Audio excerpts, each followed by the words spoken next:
Bismillahirrahmanirrahim. Assalamualaikum warahmatullahi wabarakatuh. Alhamdulillahi ala ihsani wa syukru lahu ala taufiqihi wa amtinani. Asyhadu an la ilaha illallah wahdahu la syarika lahu ta'ziman li sya'nih wa asyhadu anna Muhammadan abduhu wa rasuluhu da'ila ridwani. Allahumma salli alaihi wa ala alihi wa ashabihi wa ikhwani. Hadirin dan hadirat yang dirahmati Allah Subhanahu wa taala, kita masih melanjutkan bab tentang ghibah, babun ma ja'a fil ghibah. Tentang dosa besar yaitu ghibah. Dan pada pertemuan lalu telah kita sampaikan hadis yang panjang. Hadis pertama, kemudian kita lanjutkan sekarang hadis yang kedua. Walahuma an Ibni Amr radhiyallahu anhuma marfu'an, ya. Dari sahabat Abdullah bin Amr radhiyallahu anhuma, Abdullah bin Amr bin Al-As radhiyallahu anhuma secara marfu' anna Rasulullah sallallahu alaihi wasallam qala, Rasulullah sallallahu bersabda, al-muslim man salimal muslimuna min lisanihi wa yadihi wal muhajir man hajara ma nahallahu anhu. Seorang muslim yang sesungguhnya adalah yang kaum muslimin selamat dari keburukan lisannya dan tangannya. Adapun al-muhajir, seorang yang berhijrah yang sesungguhnya, yang sejati adalah man hajara, yaitu siapa yang meninggalkan ma nahallahu anhu, apa yang dilarang oleh Allah Subhanahu wa taala. Hadis ini dibawakan oleh Syekh Muhammad bin Abdul Wahhab rahimahullahu taala untuk menjelaskan bahwasanya konsekuensi seorang muslim yang sejati, yang sempurna keislamannya adalah dia tidak mengganggu orang lain dengan lisannya, di antaranya dengan ghibah, ya. Sehingga orang selamat dari gangguan lisannya dan juga gangguan tangannya. Ya, di sini didahulukan penyebutan lisan daripada tangan karena gerakan lisan lebih cepat, lebih produktivitas daripada tangan. Kalau tangan hanya bisa memukul atau mengganggu orang di hadapannya, tapi lisan bisa menyakiti orang yang jauh, orang yang dekat, yang masih hidup maupun yang sudah meninggal dunia. Dan lisan bergerak sangat cepat dan terkadang lebih menyakitkan daripada tangan. Oleh karena dikatakan jarahatu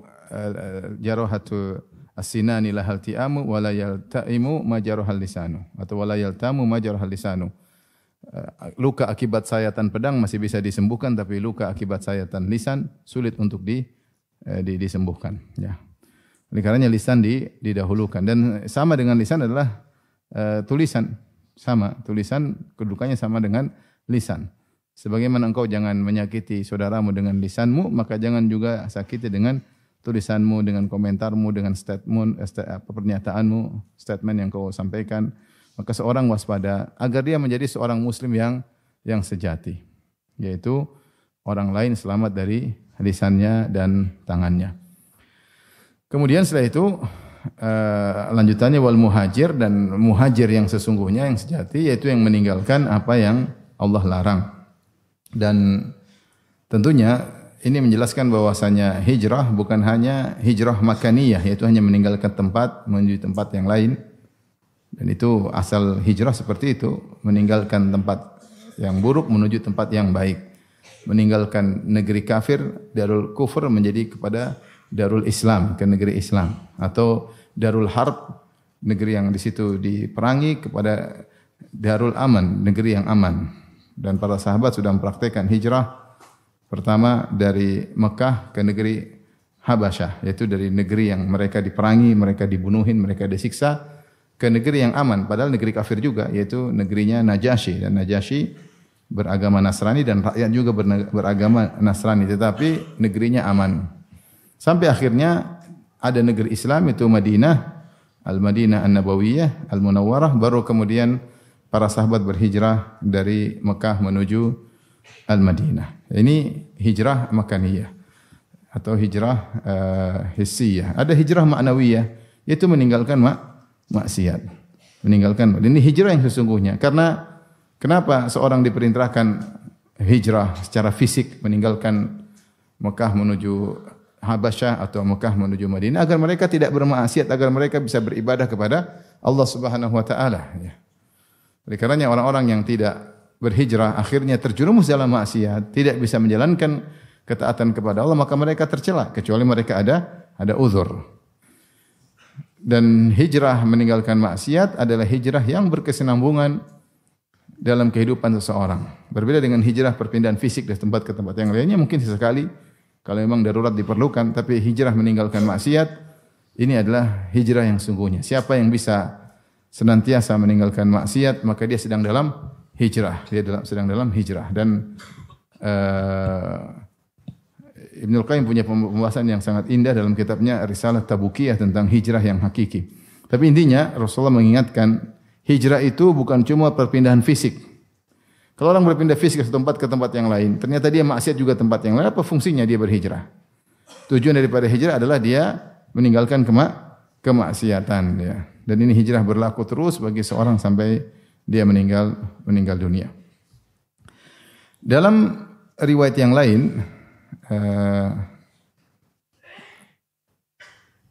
digabungkan antara mukmin dengan muslim. Rasulullah SAW bersabda dalam sebagian khutbahnya di Haji Wada, kata Rasulullah SAW, ala ukhbirukum bil mu'min, mau aku kabarkan kepada kalian tentang seorang mukmin. Al mu'min man aminahu nasu ala dima'ihim wa amwalihim. Orang mukmin yang sungguhnya adalah orang-orang merasa aman terhadap harta mereka dan darah mereka, itu merasa aman, tidak bakalan diganggu oleh orang ini. Orang yang dirasa aman darinya itulah orang mukmin yang sungguhnya. Wal muslim man salimal muslimuna min lisani wa yadihi. Adapun muslim yang sungguhnya yaitu kaum muslimin selamat dari gangguan lisannya dan tangannya. Wal mujahid man jahada nafsahu fi taatillah. Orang yang bermujahid sesungguhnya adalah orang yang berjuang melawan hawa nafsunya dalam ketaatan kepada Allah. Wal muhajir man hajara ma nahallahu anhu, dan muhajir yang sungguhnya adalah yang meninggalkan apa yang Allah larang. Di sini Nabi sebutkan 4 tentang mukmin, muslim, mujahid dan apa? Muhajir dalam satu konteks hadis. Tapi yang saya sampaikan di sini antara muslim dengan mukmin. Mukmin lebih tinggi kedudukannya, maka Rasulullah mengatakan al-mukmin man aminahun nas ala dima'ihim wa amwalihim. Orang mukmin yang sungguhnya yang masyarakat atau kaum muslimin yang lain merasa aman bahwasanya harta mereka tidak diganggu, darah mereka juga tidak diganggu. Dia merasa aman dari orang ini, ya. Jadi dia merasa lebih tenang terhadap orang ini. Beda kalau muslim, ya, yaitu tidak, kaum muslimin selamat dari lisannya dan tangannya. Mukmin lebih tinggi, yaitu bukan sekedar selamat, bahkan merasa apa? Aman. Sehingga mukmin lebih tinggi daripada muslim. Kalau muslim sesungguhnya yaitu masyarakat selamat dari gangguan lisannya dan tangannya. Mukmin yang sungguhnya bukan cuma masyarakat selamat dari gangguan mereka, bahkan masyarakat merasa aman. Orang ini aman, tidak bakalan macam-macam, masyarakat merasa tentram dengan orang ini. Tapi intinya dalam hadis ini yang kita ingin sampaikan bahwasanya dibawakan oleh Syekh Muhammad bin Abdul Wahhab rahimahullahu taala terkait dengan bab ghibah, bahwasanya muslim yang sesungguhnya yaitu di mana kaum muslimin selamat dari gangguan lisannya, dan di antara gangguan lisan yang berbahaya adalah ghibah, Baik, hadis berikutnya, wa an Abi Hurairah radhiyallahu taala anhu secara marfu, Rasulullah bersabda, man akala lahma akhihi fid dunya qurriba ilaihi yaumal qiyamah. Siapa yang memakan bangkai saudaranya di dunia, maka siapa yang makan daging saudaranya di dunia, maka daging tersebut akan didekatkan kepadanya pada hari kiamat, fayuqalu lahu, maka dikatakan kepadanya, kulhu mayyitan kama akaltahu hayyan. Makanlah daging ini sudah jadi bangkai sebagaimana kau pernah makan daging tersebut ketika masih hidup. Fayakuluhu, maka dia pun makan daging tersebut, fayaklahu wa yasih, maka kemudian mukanya menjadi cacat, wa yasih, dan dia pun berteriak. Rawahu Abu Ya'la bi sanadin hasan. Hadis riwayat Abu Ya'la dengan sanad yang hasan. Hadis ini juga dihasankan oleh Ibnu Hajar dalam Fathul Bari. Ini di antara dalil bahwasanya ghibah merupakan dosa besar, ya. Bahwasanya diberikan hukuman khusus kepada orang yang melakukan ghibah, ya. Di antara hukuman tersebut sebagaimana kita sudah singgung adalah hukuman di akhirat.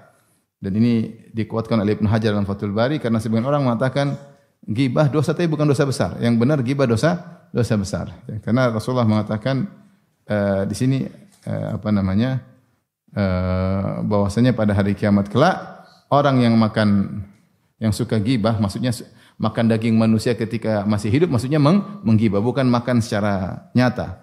Tetapi dia menggibah saudaranya, maka seperti makan daging saudaranya ketika saudaranya masih hidup. Maka pada hari kiamat kelak dihadirkan daging dalam kondisi sudah bangkai, disuruh makan. Ketika dia makan, fayaklah, yaklah itu wahum kalihun, seperti dalam Al-Quran disebutkan, yaitu terluka, yaitu yaklah itu orang terbakar sampai kelihatan apa? Gusinya, giginya jadi terbakar sampai apa? Rusak ya. Sampai rusak itu maksudnya mukanya jadi berubah, jadi rusak seperti orang kebakar, kelihatan putih-putihnya, gusinya kelihatan, mulutnya jadi apa? Jadi terbakar, namanya yaklah. Wa yasih, dan dia pun berteriak kesakitan, Ini dalil bahwasanya ghibah adalah dosa besar. Demikian dalam hadis ketika Rasulullah Isra Mi'raj, Rasulullah SAW diperlihatkan unasun lahum adfarun min nuhasin yakhmishuna bihi wujuhahum wa ala sudurihim. Rasulullah melihat sekelompok orang memiliki kuku-kuku dari tembaga, kemudian mereka mencakar-cakar wajah mereka dan mencakar dada-dada mereka. Rasulullah bertanya, "Man haula'i ya Jibril?" Siapa mereka? Kata Jibril, "Haula'i alladziina ya'kuluna luhuma ikhwanihim wa yaqauna fi a'radihim." Mereka adalah orang-orang yang makan daging saudara mereka dan menjatuhkan harga diri saudara mereka. Nah, ini yang Rasulullah lihat, apakah di azab kubur ataukah di azab neraka jahanam di masa depan. Intinya orang yang ghibah mendapatkan adab yang spesifik, yang secara khusus. Ini di salah satu definisi dosa besar adalah dosa yang diancam dengan adab yang spesifik, ya, di alam barzah ataupun di alam akhirat, atau dosa yang ada hukum hadnya, maka itu merupakan dosa besar. Tentunya ini semua adalah ghibah yang tanpa hak. Adapun ghibah yang tanpa hak karena ada kebutuhan kita menceritakan kejelekan orang ini demi kemaslahatan, demi mentahdir umat dari bahayanya, atau demi untuk memperbaiki dia, maka ini ghibah karena keperluan. Ghibah karena keperluan, bukan sekedar berlezat-lezat menjadi buah bibir untuk senang-senang menjatuhkan harga diri orang lain, tidak. Tapi kalau ada maslahatnya, maka keluar dari ghibah yang haram menjadi ghibah yang dibenarkan. Tapi kita enggak boleh berlebar-lebar dalam hal ini karena kata para ulama, hukum asal ghibah adalah haram, maka boleh seorang berghibah karena kebutuhan dalam batasan yang sempit. Seperti hukum asal makan daging babi adalah haram, tapi kalau seorang dalam kondisi terdesak, tidak ada makanan kecuali babi, ya dia makan, tapi tidak usah kekenyangan. Secukupnya saja. Jangan jadikan dendeng bawa pergi. Secukupnya aja ya. Jadi ghibah itu boleh kalau memang ada kebutuhan. Jika tidak, maka dosa besar. Dan ghibah juga bertingkat-tingkat tergantung siapa yang digibahi ya. Apakah suami yang digibahi, apakah orang tua digibahi. Semakin besar jasa orang itu kepada kita gibahi, semakin besar apa? Dosanya. Oleh karenanya di antara hukuman kepada wanita sebab mereka masuk neraka jahanam, ketika Rasulullah SAW bersabda, "Ya ma'syaron nisa tasaddaqna fa innakunna aktsara hatabi jahannam." Wahai para wanita, bersedekahlah, sungguhnya kalian adalah penghuni neraka jahanam paling banyak. Ada yang bertanya, "Lima ya Rasulullah, kenapa kami wanita banyak penghuni neraka jahanam?" Kata Rasulullah SAW, "Li'annakunna takfurnal ashir," karena kalian suka kufur kepada kebaikan suami, ingkar, tidak tahu berterima kasih kepada suami. Dalam riwayat, "Wa tukthirna syakah," kalian suka mengeluhkan suami.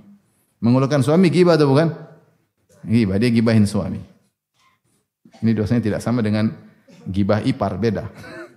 Suami sudah kerja keras dari pagi keluar sampai malam, banting tulang, dibanting orang. Kemudian pulang dia lagi kerja keras cari nafkah buat istri, istrinya gibahin apa? Suaminya, ngeluh ke sana, ngeluh ke sini, ngeluh ke sana. Tidak sama gibah dengan orang yang punya jasa dengan kita dengan orang biasa. Sama menggibah guru tidak sama menggibah dengan teman. Gibah guru sudah punya jasa ngajarkan ilmu, kita gibahin tanpa ada keperluan.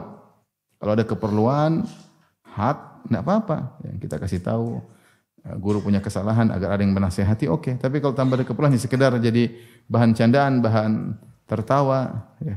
Bagaimana kebaikan dibalas dengan keburukan. Apalagi gibah terkait dengan ulama, hati-hati ya. Gibah terkait dengan para ulama. Oleh karenanya gibah secara umum adalah dosa besar dan dia bertingkat-tingkat ya. Di antara dalil dia dosa besar adalah hukuman di neraka dengan mencakar-cakar wajahnya sendiri, dan tadi disuruh makan daging bangkai, kemudian ketika dia makan yaklah, yaitu melebarlah bibirnya, mulutnya sehingga kelihatan gusinya seakan-akan dibakar. Kemudian dia berteriak wayasih, dan dia teriak karena makan daging bangkai. Ini akibat dia sering makan bangkai saudaranya ketika di dunia.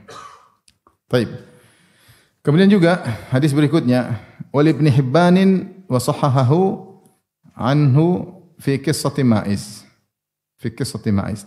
Dan juga Ibnu Hibban meriwayatkan suatu hadis dan beliau sahihkan, ini juga dinilai hasan atau sahih oleh Ibnu Hajar dalam Fathul Bari.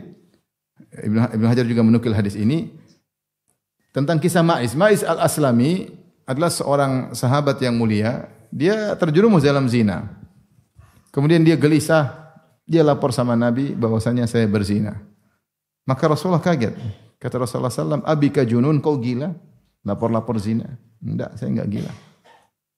Sampai dilapor lagi, kata Rasulullah pulang. Sampai Rasulullah tanya, suruh cium, apakah dia minum khamar? Sehingga dia mabuk, sehingga dia ngaku apa? Berzina, padahal tidak berzina. Ternyata dia tidak minum khamar. Rasulullah suruh cek, coba tanya di kampungnya, Ma'is ini bagaimana? Orang soleh. Sampai Rasulullah suruh balik, dia balik lagi ngelapor. Suruh pulang, balik lagi ngelapor. Sampai ketiga kali atau empat kali dia berkata, ya Rasulullah, niktuha, yaitu saya benar-benar berhubungan, itu ember masuk sumur. Benar-benar ember masuk apa? Sumur. Jadi bukan cuma peluk, bukan cuma cium, enggak, benar-benar kemaluan masuk ke kemaluan. Maka akhirnya Rasulullah SAW menyuruh Ma'is untuk dirajam. Ya. Maka dia pun dirajam. Akhirnya dia meninggal dunia. Dia sempat lari karena kesakitan, kemudian ada yang lempar pakai tulang, akhirnya kena kepalanya, meninggal dunia. Rasulullah mengatakan, halla taraktumuhu. Kenapa kalian tidak biarkan dia lari? Biarin aja dia lari. Dia bertobat, maka Allah akan menerima apa? Tobatnya. Makanya dia dikandil oleh sebagian ulama, kalau ada orang ngaku berzina, terus dia, oh enggak jadi, saya enggak jadi zina. Enggak jadi ngaku. Maka dia rujuk dari pengakuannya, diterima. Lain halnya kalau ketangkap basah, ada 4 orang lihat, maka tidak bisa rujuk. Tapi kalau dia mengaku dia berzina, kemudian dia akhirnya menarik pengakuannya, maka diterima. Maka diterima. Buktinya Ma'is ketika lari kata Rasulullah, halla taraktumu, kenapa kalian tidak biarkan aja dia lari. Kemudian dia bertobat. Intinya Ma'is tidak merasa nyaman kalau dia tidak dihukum had. Maka dia lapor kepada Nabi, akhirnya dia dirajam dan akhirnya meninggal dunia. Ketika dia meninggal dunia, ini lampu bisa diperbaiki atau begini aja sampai selesai? Aman ya? Masih kelihatan? Masih bercahaya? Cahaya dari laptop ya. Maka ada yang mencela Ma'is, dia mengatakan ana rajulan qala li akhar, ada 2 orang saling ngobrol, dia ngomong sama temannya, unzur, lihat ini si Ma'is, ila hadzal rajul, si Ma'is alladzi satarallahu alaihi, Allah sudah tutup aibnya, dia ngaku-ngaku, falam yada nafsahu hatta rajmal kalbi, dia tidak biarkan, dia malah lapor, akhirnya dirajam seperti anjing yang dirajam. Rasulullah dengar, ini orang ini gibahin Ma'is sudah meninggal dunia. Maka Rasulullah pun marah. Faqala lahum an-nabi sallallahu alaihi wasallam, kata Rasulullah sallallahu kepada mereka berdua, kula min jifati hadzal himar al-mayyit kama akaltuma arda hadzal ar-rajul fa inna ma akaltuma ashaddu min akli hadhihi al-jifah.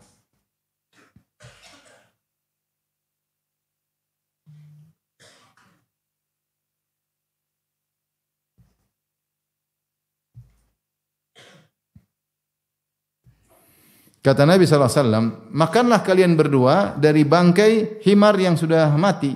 Ini bangkai himar, bangkai keledai, ya, himar yang bau busuk. Makan, ini makan kalian berdua. Ya. Sebagaimana kalian berdua telah makan harga diri saudara kalian, itu Ma'is al-Aslami. Sungguhnya apa yang kalian makan, yaitu dengan mencela Ma'is padahal sudah meninggal dunia, lebih buruk daripada kalian memakan bangkai himar ini. Siapa yang makan bangkai himar sudah bau busuk? Tentu tidak enak. Tapi Nabi mengingatkan, kalian makan harga diri, yaitu dagingnya Ma'is, lebih buruk daripada kalau kalian makan bangkai himar ini. Ya. Jadi dalil bahwasanya ghibah bukan hanya berlaku kepada orang yang masih hidup dan dia tidak hadir di hadapan kita. Termasuk ghibah dalam menceritakan keburukan orang lain yang sudah meninggal dunia. Ma'is sudah meninggal dunia. Sehingga dia tidak bisa membela diri. Kalau ketika 2 orang ini menjelekkan, menggibah Ma'is, maka Rasulullah pun tegur ya. Bagaimana dia digibahi sementara dia telah berbuat baik, dia telah melaporkan dirinya, ingin dihukum had, ingin bersih sebelum meninggal dunia, maka ini perbuatan yang mulia. perbuatan yang mulia. Maka malah digibahi, maka Rasulullah SAW pun marah, ya. Kata Rasulullah SAW, kalian telah menggibahnya. Bahkan dalam riwayat yang lain, Rasulullah memuji Ma'is. Beliau berkata, "Walladzi nafsu Muhammadin biyadihi fa innahu fi nahri min ahlil jannati yataghammas." Sungguhnya demi zat yang jiwaku berada di tangannya, sungguhnya Ma'is sekarang sedang berada di sungai surga. Dia sedang berenang di sungai surga.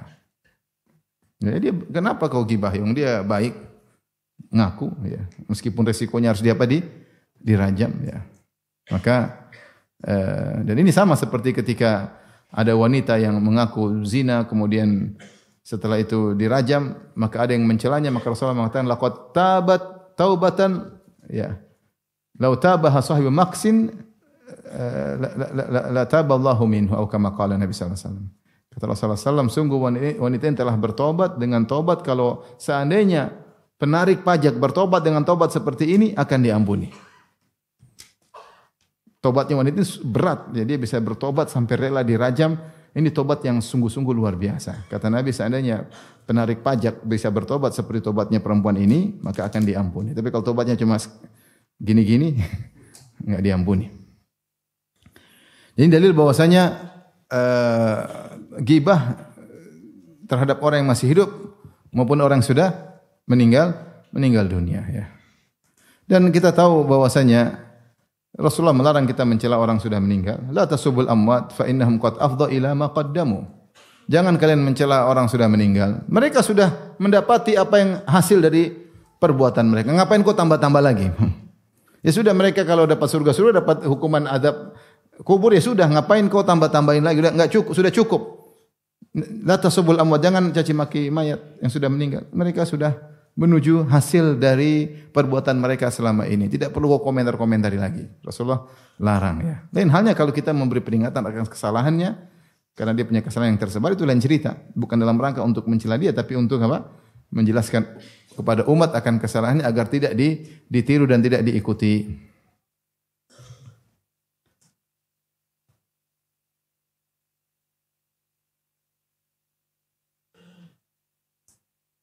Baik.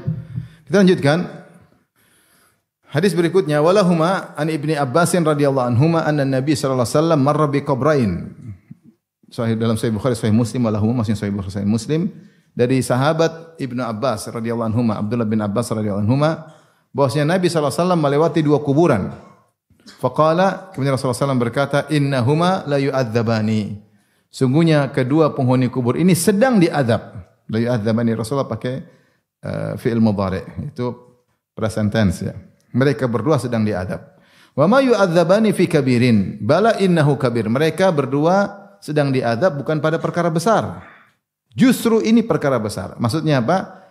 Mereka diadab bukan perkara besar, atau mereka diadab pada perkara yang tidak besar di mata manusia, yaitu perkara yang mereka remehkan.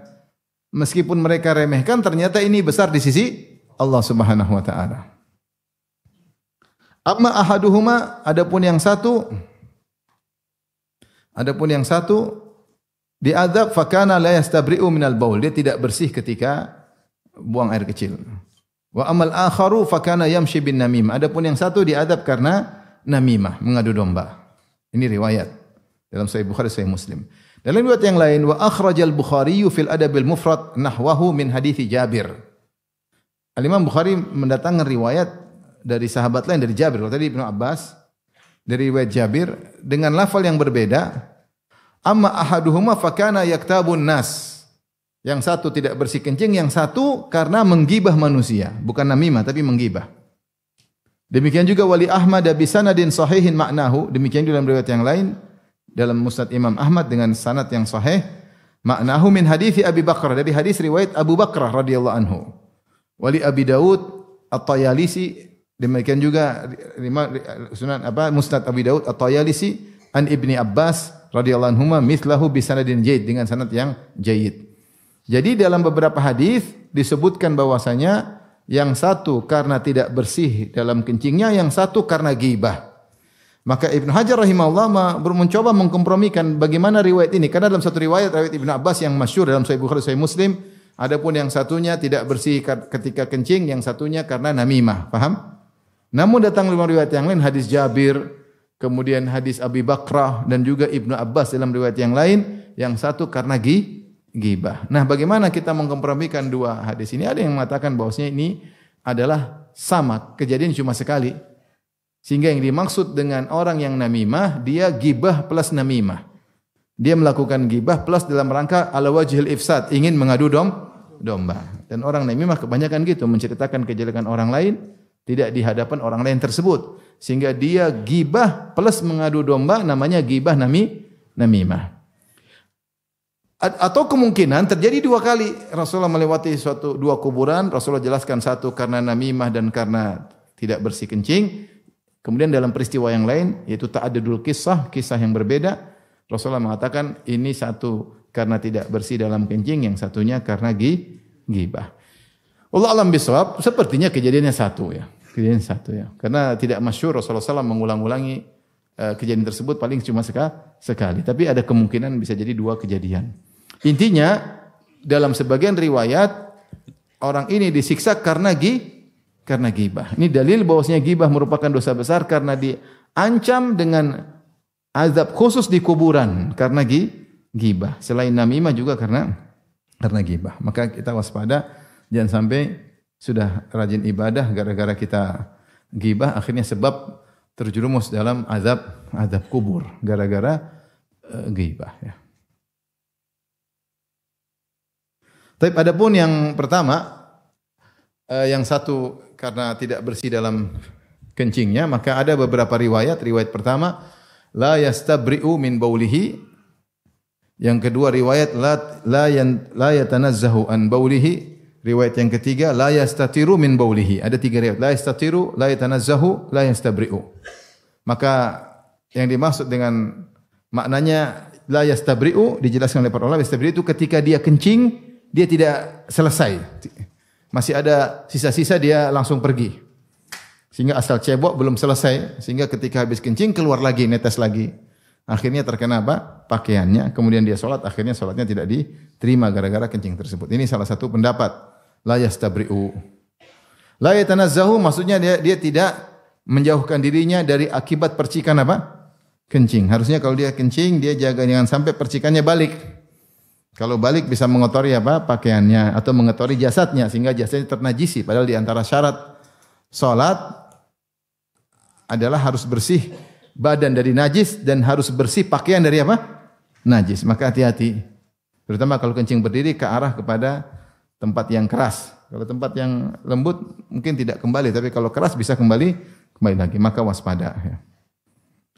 Adapun la yastatiru, maka dua pendapat. Ada yang la yastatiru maksudnya dia tidak menjadikan sitar antara dia dengan percikan tadi. Artinya dia tidak hati-hati sehingga percikannya kembali, sama dengan makna la yatanazzahu. Ada juga mengambil zahirnya la yastatiru maksudnya ketika dia buang air kecil terlihat auratnya. Asal di pinggir jalan kemudian lihat kanan lihat kiri kemudian pipis, tidak lihat ke belakang, orang di belakang lihat. Cuek aja ya. Sehingga kelihatanlah auratnya, maka ini di antara makna la yastatiru. Intinya jangan meremehkan tentang masalah buang air kecil. Tapi bukan berarti kemudian was-was. Ya. Kencing sampai 1/4 jam. Nah, enggak juga. Sampai di antaranya ulama Syafi'iyah memberikan keringanan jika ada air kencing yang balik sehingga sangat sedikit tidak kelihatan oleh mata, maka dimaafkan. Itu dimaafkan. Tapi kalau jelas percikannya kembali kemudian orang cuek, nah ini yang tidak boleh jelas. Tapi kalau benar-benar sangat kecil seperti corona. Kemudian kembali ke ini dimaafkan. Disebut dalam buku-buku fikih Syafi'i. Sehingga jangan sampai juga was-was jangan-jangan. Ya udah selama kau tidak lihat ada percikan, kau tidak rasa. Kadang kalau percikan ke badan kan kerasa kadang-kadang. Kalau tidak ada berarti ya sudah tidak dimaafkan. Maka ini di antara dalil bahwasanya ghibah adalah dosa besar, maka seorang waspada jangan sampai menggibah kecuali dalam kondisi darurat, ada keperluan, ada maslahat baru boleh menggibah. Di antara maslahat adalah untuk kebaikan orang itu sendiri atau untuk mentahdir umat dari bahaya seorang, ya maka ini tidak jadi masalah. Seperti orang minta nasihat kepada kita, gimana? Bolehkah saya bermuamalah dengan si fulan? Nah, kita boleh gibahin dia karena Kalau enggak kita gibahin, nanti dia ketipu. Nah, ini boleh seperti ini. Ya. Atau orang tanya, bagaimana menurutmu kalau putri saya nikah dengan si fulan, bagaimana? Oh, si fulan kurang pas buat putri Anda. Mending sama saya aja misalnya. Bercanda ya. Oleh karenanya ketika Rasulullah SAW datang oleh Fatimah bintu Qais radhiyallahu anha, kemudian Fatimah bertanya, dia dilamar oleh dua orang, Abu Jaham dan Muawiyah, maka Rasulullah kasih nasihat ke Rasulullah SAW, amma Muawiyah fasu'ulukun malalahu, adapun Muawiyah miskin, wa amma Abu Jaham ya fadarrabun linnisa, suka mukul perempuan, ingkahi Usamah, nikahilah Usamah. Abu Jaham, Muawiyah orang terkenal. Kata Rasulullah, nikahi Usamah. Usamah siapa? Bapaknya bekas budak, Zaid bin Harithah. Dan Usamah disebut hitam orangnya. Akhirnya Fatimah bintu Qais nikah dengan Usamah. Tapi subhanallah orang cemburu dengan kebahagiaan dia dengan apa? Usamah. Dia nikah dengan Usamah karena menjalin nasihat siapa? Nasihat Nabi SAW.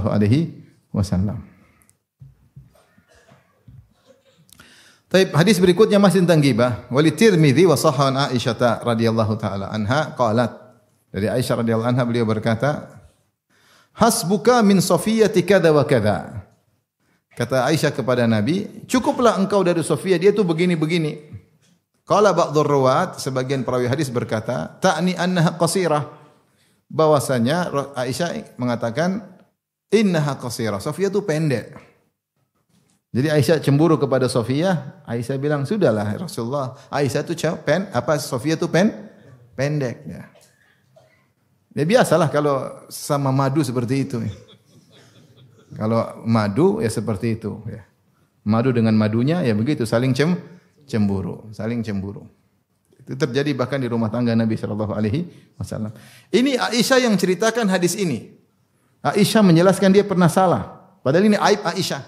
Tapi ini adalah ilmu yang harus beliau sampaikan kepada kita. Bukan orang-orang Syiah malah mencela Aisyah, Aisyah tukang ghibah. Enggak, Aisyah ini cerita kesalahan dia dan banyak kesalahan dia cerita. Supaya jadi pelajaran bahwasanya dia pelaku kisah tersebut. Ya, supaya jadi pelajaran bagi umat Muhammad sallallahu alaihi wasallam. Kalau dia mau sembunyikan, dia akan sembunyikan apa? Keburukannya. Tapi dia ceritakan sebagai amanah bahwasanya ilmu yang harus disampaikan. Di sini Aisyah cemburu, Safiyah terkenal cantik ya. Disebut juga ada sebagian istri Nabi mengatakan bintul Yahudi, Safiyah putri Yahudi. Akhirnya Safiyah menangis. Subhanallah. Maka kalau enggak salah Hafsah yang cemburu kepada Safiyah. Maka Safiyah menangis. Rasulullah kenapa menangis? Bahwasanya maduku berkata aku putri Yahudi. Kata Rasulullah memuji Safiyah, "Kenapa kau nangis? Bapakmu adalah keturunan Nabi, pamanmu keturunan Nabi, suamimu juga Nabi. Apa masalahnya?" Dia kan dari keturunan bapaknya, dia keturunan Nabi ya. Kalau enggak salah Harun. Ya, Harun berarti paman dia Musa ya enggak? Jadi keturunan Harun kalau enggak salah. Terus suamimu juga seorang Nabi. Terus Rasulullah datang ke Hafsah, Rasulullah mengatakan, "Ittaqillah, bertakwalah kepada Allah Subhanahu wa taala." Saya merenungkan hal ini, subhanallah. Bahwasanya Nabi sallallahu alaihi wasallam sangat lemah lembut kepada istrinya. Tapi kalau istrinya dalam kecemburuannya zalim kepada yang lainnya atau melanggar peraturan, maka Rasulullah tidak diamkan. Rasulullah tidak diamkan. Ya. Padahal Rasulullah SAW kalau kita lihat bagaimana akhlaknya, dia memposisikan dirinya ketika di rumah tangga bukan sebagai seorang yang hebat, yang harus ini ditaati, harus tunduk semua istri-istrinya. Enggak, dia memposisikan diri sebagai seorang suami. Sampai terkadang sebagian istri yang angkat suara dan Rasulullah sabar. Ya. Sahabat mana mungkin begitu sama Nabi sallallahu alaihi wasallam. Sampai ada istrinya yang memboikot Nabi, subhanallah. Nabi diboikot. Makanya Umar datang kepada Hafsah, dia tanya, "Apa benar salah seorang dari kalian memboikot Nabi keseharian?" "Benar." "Apa benar bosnya di antara kalian ada yang menyanggah Nabi ketika berbicara?" "Benar." "Celaka kalian," kata Umar. Artinya kalau sahabat mana ada yang berani, tapi Nabi tidak memposisikan dia sebagai apa? Sebagai seorang, dia memposisikan dia sebagai suami. Ya. Mau saya kalau misalnya kita ustaz terus istri kita angkat suara, "Ustaz ini, ustaz." Maksudnya Nabi begitu akhlaknya baik sampai dia sama istrinya tidak demikian ya. Dia memposisikan saya sebagai suami, ini istri saya ya. Sehingga dia sabar. Tetapi ketika istrinya melakukan kesalahan terkait dengan madunya yang lain, maka Rasulullah tidak biarkan. Seperti ini. Ketika Aisyah berkata cemburu kepada Sofia, dia bilang innaha qasirah. Sungguhnya Sofia pendek dan ini aib, ini gibah. Karena gibah bisa terkait dengan akhlak, bisa terkait dengan fisik. Dan tidak ada hal yang mengharuskan untuk digibahi Sofia. Tidak ada kemaslahatan di balik gibah ini kecuali hanya sekedar kecemburuan. Ketika kecemburuan Aisyah sampai melebihi batas, maka Rasulullah pun tegur. Rasulullah tidak biarkan. Kata Rasulullah sallallahu alaihi wasallam, "Laqad qulti kalimatan law muzijat bi ma'il bahr lamazajathu." Sungguh engkau telah mengucapkan suatu perkataan kalau dicampur dengan air laut akan merubah air laut. Kita tahu air laut itu muluhahnya yaitu asinnya sangat kuat sehingga kalau masuk bangkai tidak akan berubah air laut. Taruh bangkai babi, bangkai anjing, air laut tetap tidak bau. Kenapa? Karena li syiddati muluhatihi, karena asinnya sangat kuat ya. Tetapi kalau gibah bisa merubah air laut. Ini Rasulullah beri gambaran tentang buruknya apa? Gibah ya. Rasulullah tidak bilang, iya dia pendek, ya enggak apa-apa, ya udah kamu yang paling cantik, enggak. Rasulullah tidak mengalah ketika itu karena ini sudah melampaui apa? Batas. Bahkan Rasulullah SAW tegur Aisyah, antum enggak ngerti gini-ginian ya, ini cuma ilmu. Dan ini sama ketika Aisyah cemburu kepada Khadijah. Aisyah berkata, Khadijah melulu seakan-akan tidak ada perempuan lain selain apa? Khadijah. Sudah meninggal dunia. Qad abdalakallahu khairan minha. Allah sudah ganti yang lebih baik. Rasulullah tidak biarkan. Rasulullah bila Khadijah, kata Rasulullah SAW, ma abdalani Allahu khairan minha. Allah tidak pernah ganti dia dengan yang lebih baik. Padahal siapa istri yang paling dicintai Nabi? Aisyah. Itu pun Rasulullah tidak biarin Aisyah ngomong tentang Khadijah. Dia bela Khadijah meskipun Khadijah sudah meninggal apa? Dunia. Jadi kita boleh mencari ridho istri dan itu dianjurkan. Tetapi jangan sampai melanggar apa? Syariat. Jangan sampai melanggar syariat. Kita cari ridho istri bagus, buat istri senang, belikan emas, boleh. Kalau punya uang baru sedikit, belikan anting satu dulu, bulan depan anting satunya. Intinya kita menyenangkan istri boleh, tapi tidak boleh melakukan yang haram. Makanya Allah mengatakan, ya ayuhan nabi, lima tuharrimu ma ahallallahu laka tabtaghi mardata azwajik. Wahai Nabi, kenapa engkau mengharamkan apa yang Allah halalkan kepadamu gara-gara mencari keridhaan apa? Istrimu. Berarti Rasulullah biasa mencari keridhaan istrinya. Cuma kali ini Rasulullah keliru karena sampai menghalalkan apa? Mengharamkan madu. Jadi tidak mengapa kita ngalah supaya istri senang. Tapi jangan sampai kita melanggar apa? Syariat.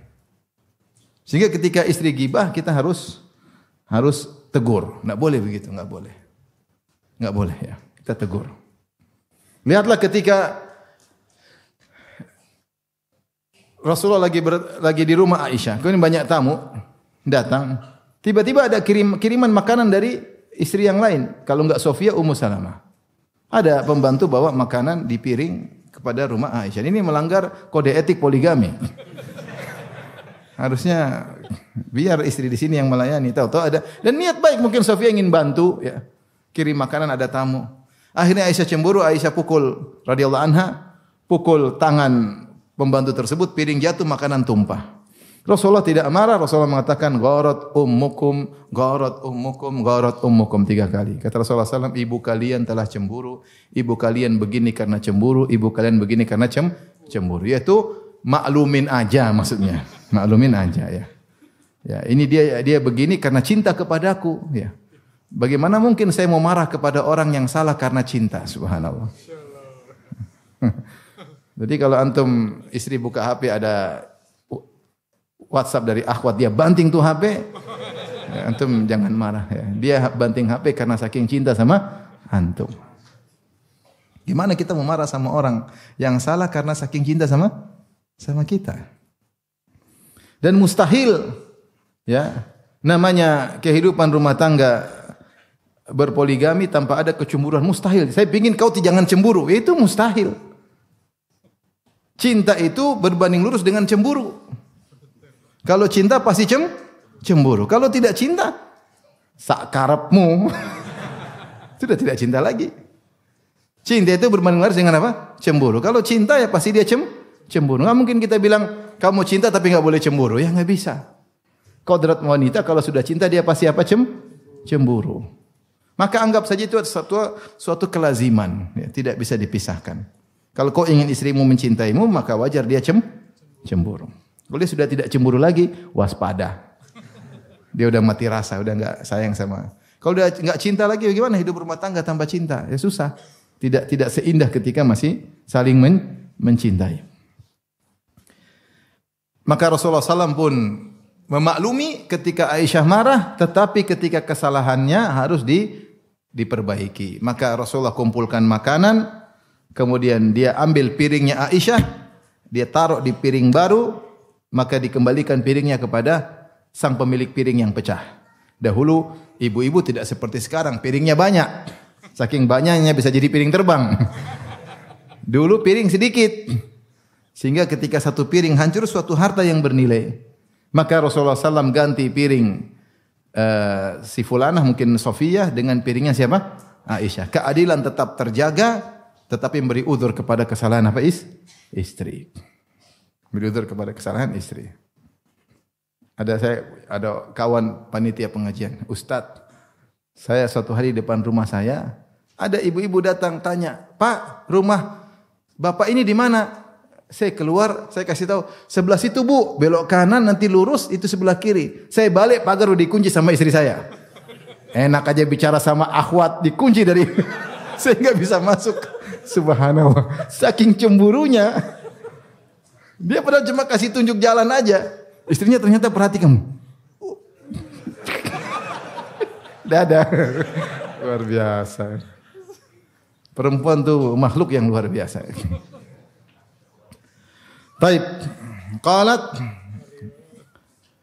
wa hakaitu lahu insanan faqala, suatu hari Aisyah menceritakan tentang seseorang, meniru-nirunya, maka Rasulullah berkata, "Ma uhibbu an tahkiya li insanan wa anna li kada wa kada." Aku tidak suka engkau menceritakan tentang seorang itu meniru-niru seseorang, mungkin gaya bicaranya, gaya jalannya, gestur tubuhnya, ya. Ini sering orang gibah dengan cara seperti ini. Niru-niru cara bicaranya, bikin orang ketawa, padahal yang ditiru belum tentu suka. Niru-niru gaya jalannya sehingga bikin lucu, padahal untuk orang suka. Kata Rasulullah, enggak usah begitu. Meskipun saya dikasih sekian-sekian saya enggak suka. Enggak usah niru-niru orang, karena orang ditiru-tiru belum tentu suka tiru-tiru, belum tentu. Ya, belum tentu suka ditiru-tiru, ya. Maka di antara ghibah adalah al-muhakat. Al-muhakat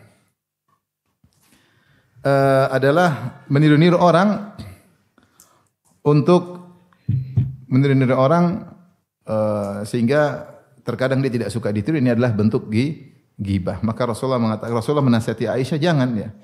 Ya, meskipun saya dapat sekian harta atau sesuatu yang hal-hal yang luar biasa, tidak suka engkau cerita seperti itu. Ini dalil bahwasanya hendaknya seorang menasihati ketika ada orang yang melakukan ghibah, maka dia nasihati. Bab berikutnya, babun ma jaa fi idlalil a'ma 'anil tariq. Bab tentang menyesatkan seorang buta dari jalan. Orang buta harusnya kita kasihan, kita tuntun. Ini malah dikerjain. Belok kiri, Pak. Kasihan ya. Orang butanya ditolong, ini dosanya dosa parah ya. Kalau menyesatkan orang melihat aja dosa, apalagi orang yang buta.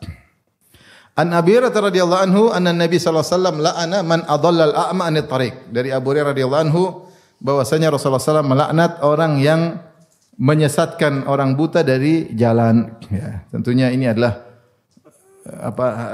hatinya sudah rusak ya, tidak ada namanya rasa kasihan sama orang buta. Orang buta harusnya kita kasihani. Harusnya kita kasihani. Kemudian wali Abi Dawud an Mu'adz radhiyallahu anhu marfu'an, dari Abu Dawud dari Mu'adz radhiyallahu anhu. Ini hadis sepatutnya bukan di sini di bab ini, tapi di bab sebelumnya masih tentang ghibah. Bahwasanya kalau ada orang menggibah, maka kita dianjurkan untuk membela orang yang digibahi. Sepertinya ini ada salah susun. Ya. Kata Rasulullah SAW bersabda, "Man hama mu'minan min munafiqin adahu ba'atsallahu lahu yaumal qiyamah malakan yahmilah mahu min nari jahannam." Siapa yang membela seorang mukmin dari orang munafik yang menggagunya, maka Allah akan kirim baginya malaikat yang akan menjaga dagingnya dari neraka jahanam. Itu dia ada orang munafik menyakiti orang mukmin, menggibah orang mukmin, dia bela, dia bantah. Maka Allah akan membela dagingnya dari neraka. Kalau neraka mau menyentuh, maka Allah akan bela. Dan ini sama dengan hadis yang lafalnya mirip, man radda an irdi akhihi ya fil ghaib raddallahu an wajhin nar yaumal qiyamah. Siapa yang membela harga diri saudaranya ketika saudaranya tidak hadir, dia bela karena saudaranya sedang dijatuhkan, harga diri dia bela, maka Allah akan membelanya dari neraka jahanam. Al jaza' min amal. Dia bela daging saudaranya supaya tidak dimakan oleh orang, maka daging dia juga akan dibela oleh Allah sehingga tidak terkena api neraka. Ini di antara disyariatkannya kita membela saudara kita yang digibahi. Ya. Sebelumnya tadi Rasulullah menasihati Aisyah, Aisyah enggak usahlah gitu-gitu. Mungkin Aisyah nyerempet gibah bukan dengan perkataan tapi dengan niru, enggak usahlah seperti itu. Kalaupun saya dapat sekian-sekian saya tidak suka. Hanya untuk mendengar cerita ini saya dapat sekian-sekian enggak mau, mending enggak usah. Apalagi kalau jelas-jelas menggibah, maka kita disyariatkan membela saudara kita. Wa man rama musliman bi syai'in yuridu syai'inahu habasallahu ala jisri jahannam hatta yakhruja mimma qala. Siapa yang menuduh seorang muslim dengan tuduhan yang tidak benar, yang ingin menjatuhkan, memburukan saudaranya, maka Allah akan tahan dia di jembatan neraka, itu di sirat, sampai dia keluar dari apa tuduhannya tersebut. Ya, kalau dia meninggal dalam kondisi tidak bertobat dari tuduhannya, maka dia bisa tertahan di sirat, dan ini bahaya. Maka hendaknya kalau dia pernah nuduh orang atau ngomong yang tidak baik untuk menjatuhkan saudaranya, dia ngomong begini untuk menjatuhkan saudaranya, maka ini ngeri ya ikhwan. Dia ngomong sesuatu untuk menjatuhkan saudaranya tanpa ada maslahat apa-apa. Maka hukumannya dia akan ditahan di sirat. Dia baru selamat kalau dia bertobat atau dia berlepas diri dari tuduhannya tersebut. Demikian saja, wabillahi taufiq. Assalamualaikum warahmatullahi wabarakatuh.